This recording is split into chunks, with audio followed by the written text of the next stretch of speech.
E olha só o que aconteceu.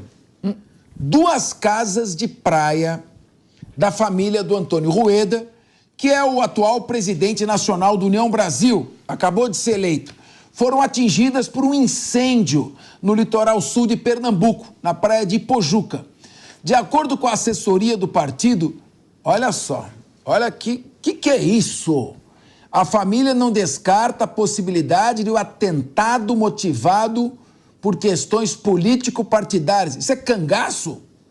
É cangaço? Incendiar a casa do presidente de um partido por questões partidárias? Uma das residências pertence ao próprio Rueda, que por sorte não estava lá no momento do incêndio. E ele foi eleito presidente aí do União Brasil no dia 29 de fevereiro. A outra casa é da irmã dele, a Maria Emília Rueda, que é tesoureira do União Brasil.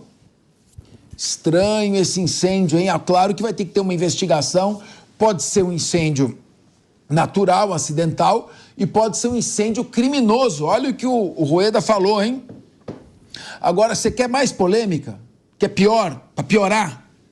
O deputado federal Luciano Bivar, que foi destituído do União Brasil, arrancar o Bivar para colocar o Rueda, sugeriu, numa entrevista ao portal Metrópolis, que o incêndio pode ser... O Vilela, aqui está escrito lá, pode ser o quê? Olha, está dizendo que o incêndio pode ser um golpe do seguro. Então ele está acusando o Rueda, então, de ter incendiado a própria casa para pegar o dinheiro do seguro? É impressionante. E o Rueda parece estar sugerindo que alguém, não falou o nome do Bivar, botou fogo na casa para se vingar? É impressionante, parece filme de máfia. Olha só, agora olha aqui a fala do Bivar, hein? Abre aspas. Primeiro, aquele é jeitoso, né? Primeiro, precisa saber se isso não é golpe do seguro, não é? Aquela casa ninguém queria comprar, estava abandonada há vários anos, estrutura comprometida, então já que você não vai vender, dá o golpe no seguro. Como é que você vai falar uma coisa dessa, Bivar? O advogado de Rueda, que é o Paulo Emílio Catapreta, falou com a imprensa sobre o incidente. Vamos ouvir nosso querido Catapreta. Há indícios que a gente não pode negligenciar. Veja, naturalmente, se um atentado ocorre à vida de alguém, é muito natural, isso não decorre nem do direito, mas da própria lógica, que a primeira suspeita seja daquela pessoa que há 10 dias vem ameaçando sistematicamente essa vítima. Esse é um primeiro elemento suspeito. Um segundo elemento de suspeita, de indício, é no sentido de que o condomínio onde estão localizadas essas 2 casas, o próprio deputado Luciano Bivar tem ali também uma casa. Olha, pessoal, que loucura! O doutor Catapreta está falando o seguinte, que isso não... O primeiro suspeito é quem ameaçou. Agora, é claro que vai ouvir a vítima do incêndio, ela vai dizer quem foi que ameaçou. Então já vai criar uma suspeita. O advogado também lembrou, olha só como é que a coisa está descendo no nível estratosférico. O advogado, doutor Catapreta, também lembrou que o Luciano Bivar chegou a fazer ameaças à irmã de Rueda, que também teve sua casa incendiada. Acompanhe. Não foi queimada, incendiada só a casa de Antônio Rueda, como se isso já fosse pouco, mas também de Maria Emília, sua irmã. E nesse pronunciamento feito no dia 29, o deputado Luciano Bivar não agrediu tão somente, não ameaçou tão somente a pessoa de Rueda, mas também da sua irmã. Isso tem um vídeo que foi fornecido nos autos da investigação, em que essas ofensas graves, que eu não vou repetir aqui, são feitas, o que mostra uma disposição dele também em atacar, de algum modo, Maria Emília, que é a atual tesoureira do partido e que teve a sua casa queimada. Bom, nesse momento são 14 horas e 32 minutos. Eu quero aqui aproveitar a experiência do nosso cientista político, que é o professor Ricardo Rous. Rose, será que eu estou lendo errado? Me corrija, eu não quero ser leviano, mas parece que o Rueda e o seu advogado deixaram no ar que o Bivar é o principal suspeito deste incêndio e que o incêndio foi criminoso para se vingar do seu afastamento. E o Bivar deixou no ar que o Rueda praticou crime de estelionato, fraude de seguros, incendiando a casa para fraudar os seguros. Claro que a investigação é que vai dizer tudo isso. Provavelmente, tudo indica que o incêndio foi criminoso, porque um está dizendo que o outro fez e que agiu dolosamente. A investigação vai falar quem tem razão. Mas, sob o ponto de vista político, União Brasil, que é um dos maiores partidos, vai se unir agora ao PP e vai formar a maior bancada, com 109 deputados. Que triste para a política brasileira esse tipo de situação, não? Verdade, Capês. É muito triste para a política brasileira. A gente sabe que a situação do União Brasil está pegando fogo, literalmente, nesse caso. Ainda bem que ninguém se machucou nesse incêndio, que nós não sabemos, as investigações vão dizer se foi criminoso ou não, se as casas de fato estavam mal cuidadas e aí o incêndio foi um incêndio, um acidente, ou se foi um crime político. Uma disputa muito forte. O Bivar foi tirado ali de uma forma bastante contundente no União Brasil. O Rueda teve bastante votos apoiando a sua candidatura. A briga é imensa. Como o Capês já falou, o União Brasil está para se criar uma federação com o PP, vai virar o maior partido da Câmara. Então nós estamos falando de um bolão do fundo partidário, do fundo eleitoral, e gerir tudo isso é um interesse fortíssimo, está causando aí um imbróglio imenso aí. Que essas acusações de um lado e de outro sejam apuradas e que o culpado pague por aquilo que cometeu. Não podemos voltar e ver a política brasileira nessas condições tão deploráveis como nós estamos vendo nessa disputa interna dentro da União Brasil. É triste ver isso, mas infelizmente está acontecendo. Wilson Pedroso, aqui ninguém vai ser leviano de dizer que um fez ou o outro fez, como bem colocou o Ricardo Ross, com toda a prudência. Não cabe a nós fazer essa avaliação, porque isso tem que ser investigado. Mas só o fato dessas duas trocas de farpas, vamos supor até que o incêndio tenha sido acidental. Só o fato de um querer culpar o outro, sendo os líderes de um dos principais partidos do país, já mostra o baixo nível da nossa política atualmente.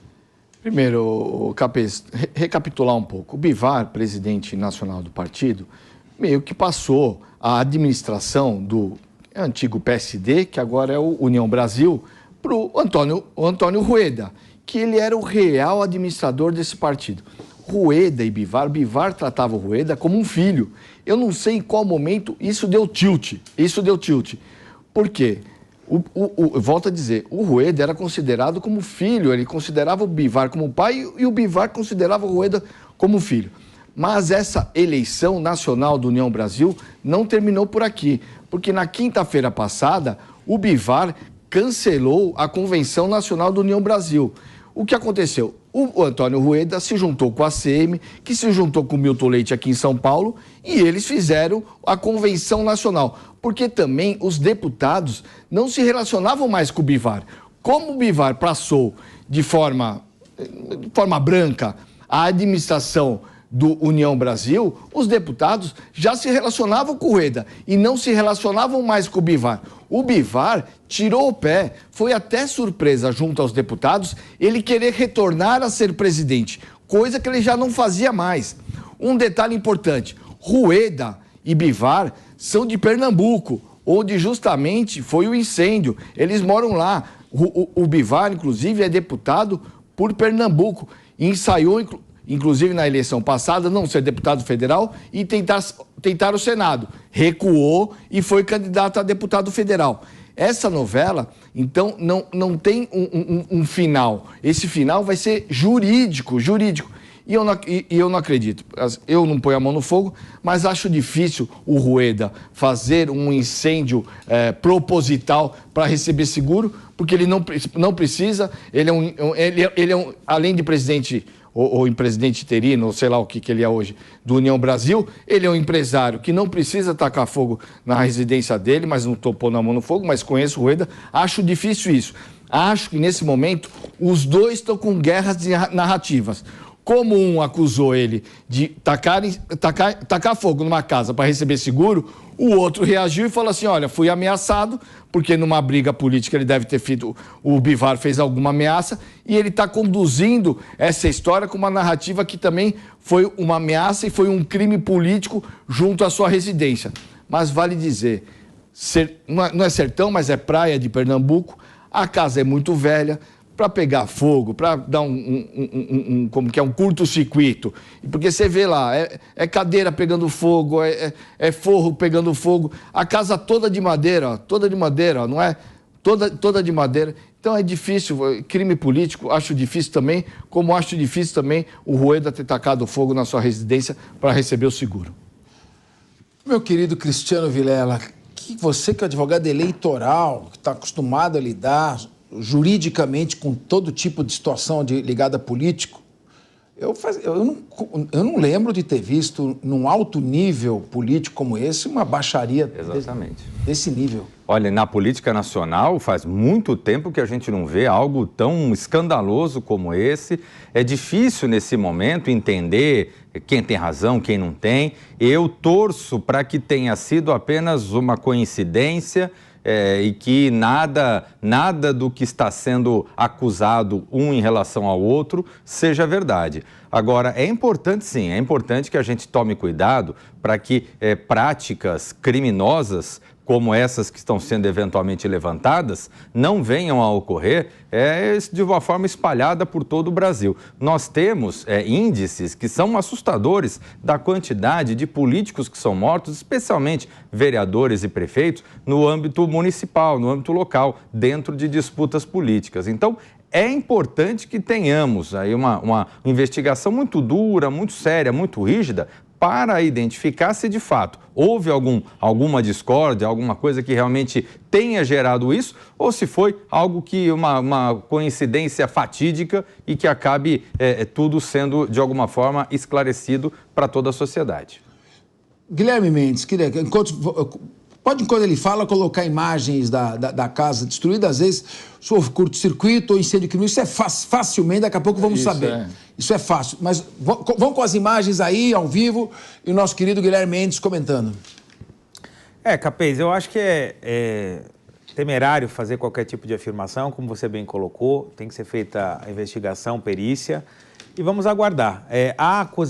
As acusações recíprocas são graves, sem dúvida, até porque você veja, um partido político ou lideranças expressivas de um partido político deveriam estar discutindo política, deveriam estar discutindo programa, deveriam estar discutindo os problemas do Brasil e, no entanto, ficam trocando farpas, acusações de questões privadas que não dizem nada para o eleitor, não dizem nada para o cidadão e a gente, infelizmente, tem que acabar vendo o noticiário praticamente discutindo aí briga de família, briga de ex-amigos num dos maiores partidos do Brasil. Isso, sem dúvida, é muito triste e muito preocupante.